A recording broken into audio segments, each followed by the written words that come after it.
Ah ouais. Qu'est-ce que... Mais tu m'as pas prévenu.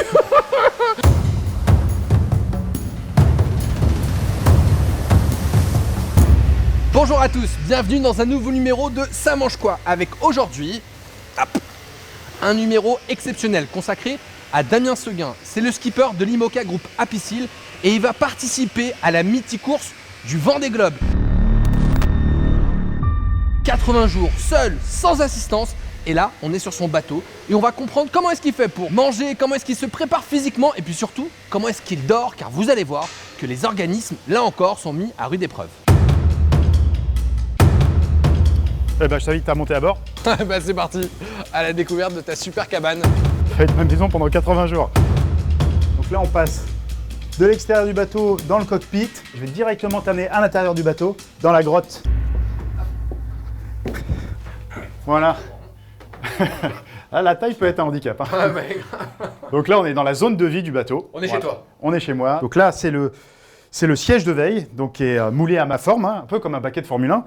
On l'a mis dos à la route. Parce que comme le bateau vole très rapidement au-dessus de l'eau, des fois, quand il retape sur une vague, il s'arrête assez violemment. Donc au lieu d'être projeté en avant, moi je suis plaqué à l'arrière du siège. D'accord. Je t'invite à t'asseoir dedans. Okay. Donc ça, c'est en fait, c'est un peu ton siège de bureau, quoi. Exactement. C'est le siège de bureau. Okay. Et mon bureau, il est là. Il est télescopique. Il passe d'un côté à l'autre. L'écran, il va se mettre devant toi. Ok. Là, ici, tu prends souris, clavier. Et là, tu peux bosser. C'est trop marrant. Ouais, effectivement. Ah ouais, t'es pas trop mal quand même, hein. Oui, l'idée, c'est de quand même pas être trop mal parce que je vais y passer 2 voire 3 heures à bosser la météo dedans. Donc pendant que le bateau bouge, etc., etc. Donc il faut quand même que je sois calé. Est-ce que t'as des moments de divertissement où tu dis je veux souffler, on connaît tous ça, fin de journée, on est fatigué, t'as travaillé, t'es de mauvaise humeur, tu dis non mais je veux me faire plaisir. Est-ce que t'as du divertissement malgré tout à bord? Ouais, oui, c'est sûr qu'à l'échelle d'un tour du monde qui dure longtemps, il y a forcément des moments un peu moins intenses que d'autres. Donc j'ai téléchargé avant de partir quelques petites séries plutôt humoristiques, un peu courtes et qui s'enchaînent pas trop les unes aux autres parce que sinon, je fais comme tout le monde, hein, je reste devant mon épisode à switcher d'un à l'autre.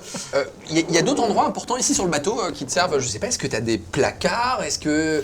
Non. Comment tu ranges tes vêtements? Il n'y a pas de rangement, on voit bien, c'est du carbone partout.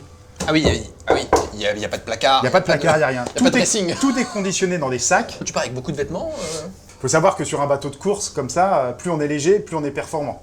Donc on est tenté de prendre le moins possible. Les fringues, je vais amener ce qu'il faut pour pas avoir trop chaud ou trop froid. Voilà, c'est adapté aux conditions. Le bateau, c'est une coque en carbone, il n'y a pas d'isolation ni phonique ni thermique. Donc s'il fait 2 degrés dehors, il fait 2 degrés à l'intérieur. Et au niveau de l'équateur, quand il fait 35 degrés à l'extérieur, il fait 45 dans le bateau. Donc c'est assez invivable. Ah ouais, donc les conditions climatiques, elles sont parfois très difficiles. Elles sont même souvent difficiles. Elles sont souvent difficiles. Disons que peu de choses est faites vraiment pour le confort à bord. Ça se voit. Est-ce que t'as un coin de salle de bain? T'as un coin brossage de dents? Non, il n'y a pas de coin salle de bain. Alors je peux te montrer ma salle de bain. Voilà, ça c'est mes toilettes. Quoi? Ça c'est mes toilettes. Non. Voilà. Et donc dans le seau, et le seau après, je vais jeter les excréments à l'arrière du bateau. D'accord. Donc il n'y a pas de douche non plus. Ouais, non, c'est pas ça pour la douche non plus. Non plus, c'est pas celui-là. Celui-là, il a juste cet usage. Attends, il a déjà servi le seau ou pas? Il a servi, mais je mets un sac d'eau dégradable à l'intérieur, je te rassure. Il est propre. Donc ça, c'est le coin toilette. Je vois, me dis pas que c'est ça ton coin cuisine. Là, eh ben si. C'est ça ta cuisine ouverte. Ah, j'ai pas mieux. Non mais, ah ouais, donc là, pour de vrai, c'est ta cuisine équipée pour 80 jours. Voilà, tout équipé. En fait, ça se résume à la bouteille de gaz, le brûleur, le bol, le tout qui est monté sur un cardan, donc qui peut suivre les mouvements du bateau, comme ça. Et donc, quand je fais bouillir de l'eau, ensuite, je l'utilise pour réhydrater des plats lyophilisés. Donc là, par exemple, j'ai des pâtes à la bolognaise, donc c'est extrêmement léger. Ah bah oui, ah oui.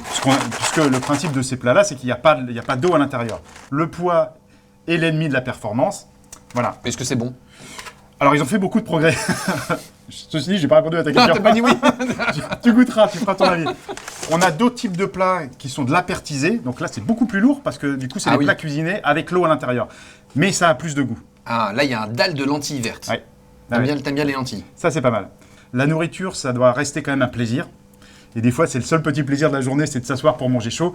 Donc, voilà, moi je sais que c'est un plat sur 4, un plat sur 5 que j'amène en apertisé comme ça.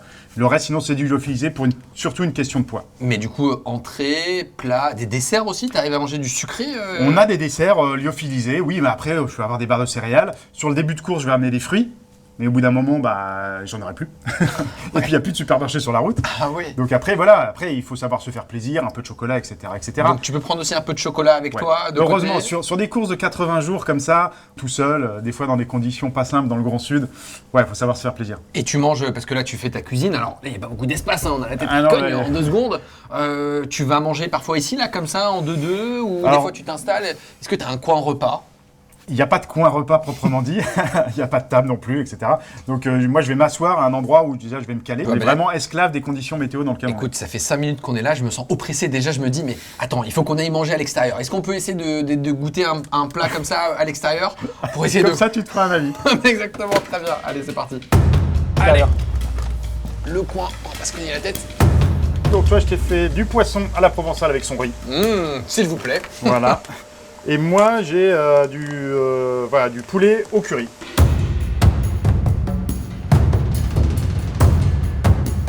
Moi, c'est pas mal, il y a même des petits légumes dedans. Moi, c'est un peu moins sympa quand même. Hein. C'est sans être du riz, je vais pas te mentir, c'est pas extraordinaire ça. Mais ça nourrit. Mais ça nourrit. Des fois, manger, c'est simplement l'apport énergétique dont on a besoin pour se réchauffer ou pour juste avoir l'énergie de faire les prochaines manœuvres. Imagine que quand il fait très froid, tu manges beaucoup plus. Exactement. Quand je suis dans le sud, sur le tour de l'Antarctique, je vais monter à quasiment 7000 kcal de nourriture par jour. 7000 kcal énorme. par jour. On va dire qu'un adulte moyen qui fait pas trop de sport, ça va être 2000 kcal pour faire très simple. Un sportif, il va peut-être faire 2500, 3000, 3500. Mais là, 7000. 7000, ouais. Mais comment tu fais pour manger autant? Eh ben, c'est quatre gros repas par jour et puis ensuite chargé avec des huiles aussi pour ramener plus de gras. C'est vrai qu'au début, quand je me suis dit il faut manger 7000 kcal, mais comment je vais faire? Je vais manger toute la journée. Ça va être l'horreur. Et en fait, non, il y a des stratagèmes. Et est-ce que tu as du coup des moments où tu dis ah, je meurs d'envie d'une glace au chocolat, mais comment tu fais dans ces cas-là? Ah bah si t'en prends une glace au chocolat, t'es pas au bon endroit. Ça c'est sûr. Mais voilà, à l'échelle du Vendée Globe, moi ça m'est arrivé de rêver d'une salade verte. C'était la première fois de ma vie que je rêvais d'une salade verte.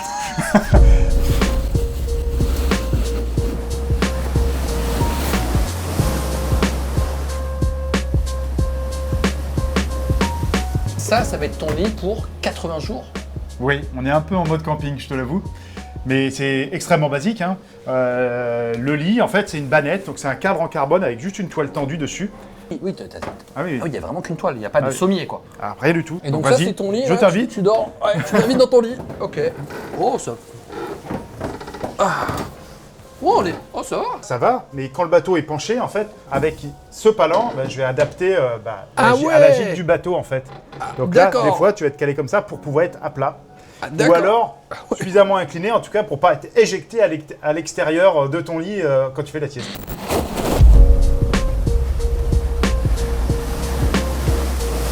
T'arrives à dormir combien de temps là comme ça là? Parce qu'on imagine que il n'y a pas vraiment de nuit quand on est skipper. Non, il n'y a pas de nuit. On fait rarement des siestes de plus de 40 minutes.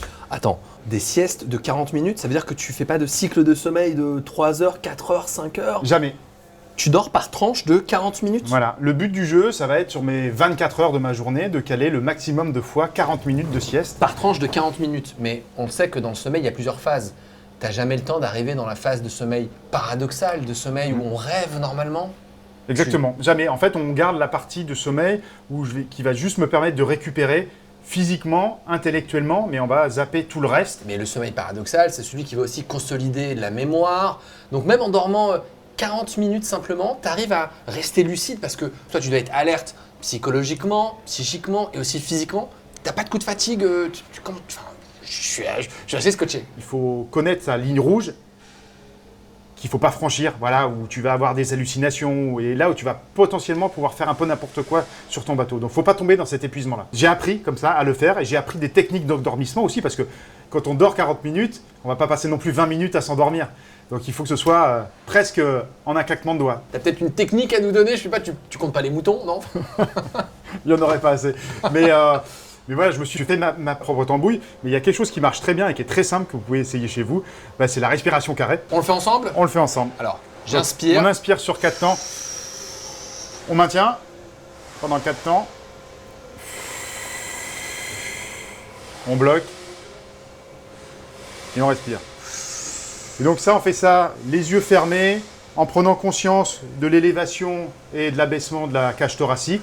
Et puis à un moment donné, le cœur ralenti, tout notre organisme va se mettre au ralenti et puis on trouve le sommeil calmement. C'est un exercice de cohérence cardiaque et en fait, on sait qu'il y a une coordination entre le cœur et la respiration. Et à mesure qu'on contrôle sa respiration, on contrôle aussi sa fréquence cardiaque, on contrôle finalement le taux de CO2 qu'on va expirer et finalement, on va diminuer son stress, on va aussi se divertir et éviter de penser à des choses. Le fait de compter va te permettre de penser à autre chose qu'à nos problèmes. Et du coup, ça va peu favoriser l'endormissement. Donc ça, c'est ta technique. Chacun est libre d'avoir celle qui peut lui convenir. Du coup, tu prends pas de médicaments pour t'endormir, je suppose que non. Non, tu peux vaut mieux pas à faire bord ça. du bateau, parce que sinon, si je me fais une nuit de 8 heures, je pense que je vais peut-être retrouver le bateau à l'envers.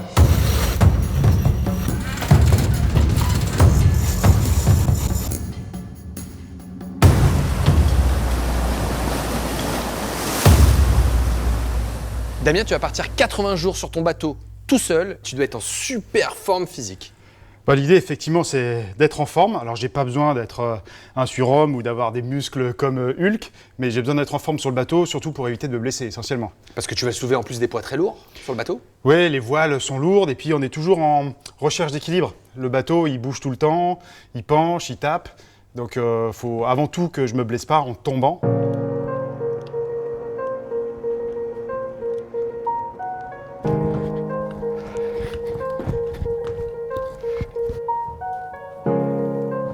On a développé ce crochet en fait, qui me permet moi de me servir de mes deux bras pour pouvoir voilà, me muscler de manière assez équilibrée dans mon corps.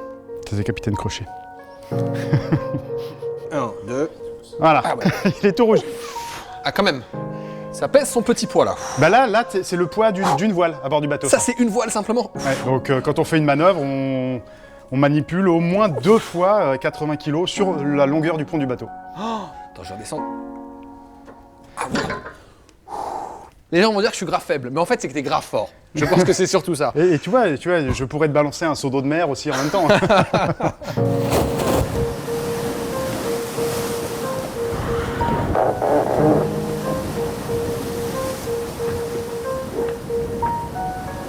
Sur un bateau, ça peut être grave dangereux parce que ça va vite, il y a du bruit, il y a du vent.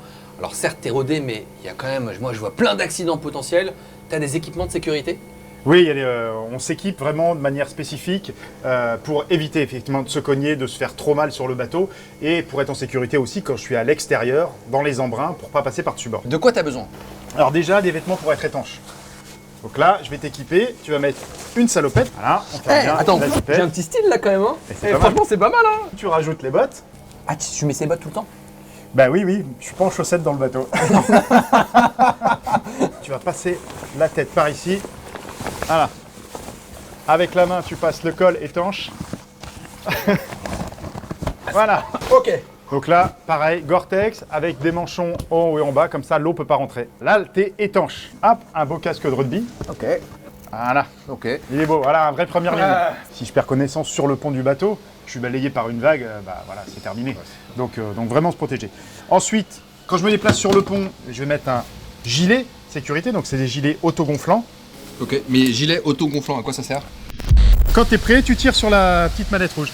Ok. Ah ouais. Ah, ouais. Qu'est-ce que... Mais tu m'as pas prévenu. Ah ouais, ok, d'accord. Ok. Voilà, donc avec ça, tu coupes pas. Ben voilà, prêt. Enfin bon, pour ce qui reste de moi. Donc là, tu commences à être très très beau comme ça. Bah ouais, je commence à être très très beau. Mais je crois que c'est pas fini, il y a d'autres équipements. Alors après, il y a d'autres équipements. Comme le bateau est une caisse en carbone, en fait, le son qu'émet le bateau par les chocs, etc., peut être vraiment traumatisant à un moment. Moi, la dernière fois que je suis rentré d'une course, il y a eu une semaine d'acouphènes derrière, donc je me suis vraiment posé des questions. Donc on s'est fait des bouchons d'oreilles adaptés. Voilà. Casque à réduction de bruit, ou carrément le casque de chantier. À quel point ça peut être bruyant un bateau? J'ai fait des enregistrements et on arrivait à quasiment 85 décibels en moyenne sur 24 heures, quand vraiment les conditions sont difficiles. Tu parlais de traumatisme, en fait on a dans l'oreille un os qui sert à amortir justement l'onde sonore. Sauf que quand l'onde sonore est vraiment trop forte, qu'il y a trop de décibels, et bien au bout d'un moment le réflexe s'épuise et c'est comme ça qu'on peut perdre de l'audition ou alors avoir des acouphènes. D'où l'idée d'avoir ça pour réduire un peu les bruits et éviter, parce qu'on imagine si en permanence il y a un bruit insupportable, en fait c'est dangereux pour ton oreille.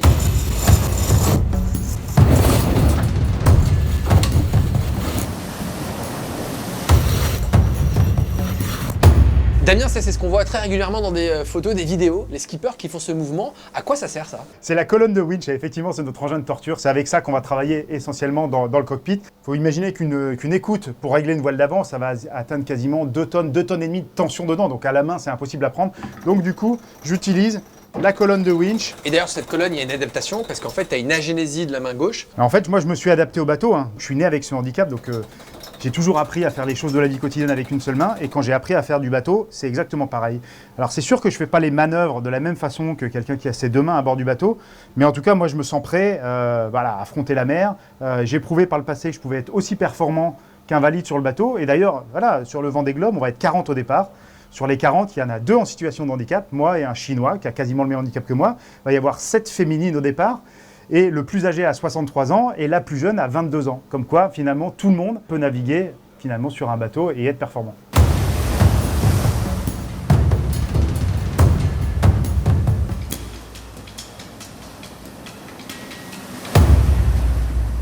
Bon Damien, il me reste plus qu'à te souhaiter bon courage ou bonne chance. Enfin d'ailleurs, qu'est-ce qu'on doit dire? À un marin, on dit bon vent. Ok, bah bonne chance, bon courage et bon vent. C'est la fin de cet épisode, j'espère que vous aurez appris plein de choses et je vous donne rendez-vous pour un prochain numéro de Ça mange quoi.